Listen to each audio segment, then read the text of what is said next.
അധ്യായം 27. മോശ ഇസ്രായേൽ മൂപ്പന്മാരോട് കൂടെ ജനത്തോട് കൽപ്പിച്ചതെന്തെന്നാൽ, ഞാൻ ഇന്ന് നിങ്ങളോട് ആജ്ഞാപിക്കുന്ന സകല കൽപ്പനകളും പ്രമാണിപ്പിൻ. നിങ്ങൾ യോർദാൻ കടന്ന് നിന്റെ ദൈവമായ യഹോവ നിനക്ക് തരുന്ന ദേശത്തെത്തുന്ന ദിവസം നീ വലിയ കല്ലുകൾ നാട്ടി അവയ്ക്ക് കുമ്മായം തേക്കേണം. നിന്റെ പിതാക്കന്മാരുടെ ദൈവമായ യഹോവ നിനക്ക് വാഗ്ദത്തം ചെയ്തതുപോലെ നിന്റെ ദൈവമായ യഹോവ നിനക്ക് തരുന്ന ദേശമായി പാലും തേനും ഒഴുകുന്ന ദേശത്ത് ചെല്ലുവാൻ കടന്ന ശേഷം നീ ഈ ന്യായപ്രമാണത്തിന്റെ വചനങ്ങളെല്ലാം അവയിൽ എഴുതേണം.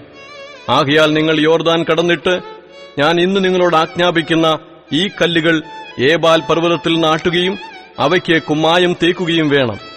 അവിടെ നിന്റെ ദൈവമായ യഹോവയ്ക്ക് കല്ലുകൊണ്ട് ഒരു യാഗപീഠം പണിയണം. അതിന്മേൽ ഇരുമ്പ് തൊടുവിക്കരുത്. ചെത്താത്ത കല്ലുകൊണ്ട് നിന്റെ ദൈവമായ യഹോവയുടെ യാഗപീഠം പണിയണം. അതിന്മേൽ നിന്റെ ദൈവമായ യഹോവയ്ക്ക് ഹോമയാഗങ്ങൾ അർപ്പിക്കണം. സമാധാനയാഗങ്ങളും അർപ്പിച്ച് അവിടെ വെച്ച് തിന്നുകയും നിന്റെ ദൈവമായ യഹോവയുടെ സന്നിധിയിൽ സന്തോഷിക്കുകയും വേണം. ആ കല്ലുകളിൽ ഈ ന്യായപ്രമാണത്തിന്റെ വചനങ്ങളൊക്കെയും നല്ല തെളിവായി എഴുതേണം. മോശയും ലേവ്യരായ പുരോഹിതന്മാരും എല്ലാ ഇസ്രായേലിനോടും, ഇസ്രായേലേ, മിണ്ടാതിരുന്നു കേൾക്ക. ഇന്ന് നീ നിന്റെ ദൈവമായ യഹോവയുടെ ജനമായി തീർന്നിരിക്കുന്നു. ആകയാൽ നിന്റെ ദൈവമായ യഹോവയുടെ വാക്കനുസരിച്ച് ഞാൻ ഇന്ന് നിന്നോട് ആജ്ഞാപിക്കുന്ന അവന്റെ കൽപ്പനകളും ചട്ടങ്ങളും ആചരിക്കണം എന്ന് പറഞ്ഞു. അന്ന് മോശ ജനത്തോട് കൽപ്പിച്ചത് എന്തെന്നാൽ, നിങ്ങൾ യോർദാൻ കടന്ന ശേഷം ജനത്തെ അനുഗ്രഹിപ്പാൻ ഗരിസീം പർവ്വതത്തിൽ നിൽക്കേണ്ടുന്നവർ ശിമെയോൻ, ലേവി, യഹൂദ, ഇസാഖാർ, യോസേഫ്, ബെന്യാമീൻ ശപിപ്പാൻ ഏബാൽ പർവ്വതത്തിൽ നിൽക്കേണ്ടുന്നവരോ രൂബേൻ, ഗാദ്, ആശേർ, സെബൂലൂൻ, ദാൻ, നഫ്താലി. അപ്പോൾ ലേവ്യർ എല്ലാ ഇസ്രായേലിയരോടും ഉറക്കെ വിളിച്ചു പറയേണ്ടത് എന്തെന്നാൽ, ശില്പിയുടെ കൈപ്പണിയായി യഹോവയ്ക്ക് അറപ്പായ വല്ല വിഗ്രഹത്തെയും കൊത്തിയോ വാർത്തോ ഉണ്ടാക്കി രഹസ്യത്തിൽ പ്രതിഷ്ഠിക്കുന്നവൻ ശപിക്കപ്പെട്ടവൻ. ജനമെല്ലാം ആമേൻ എന്നുത്തരം പറയണം.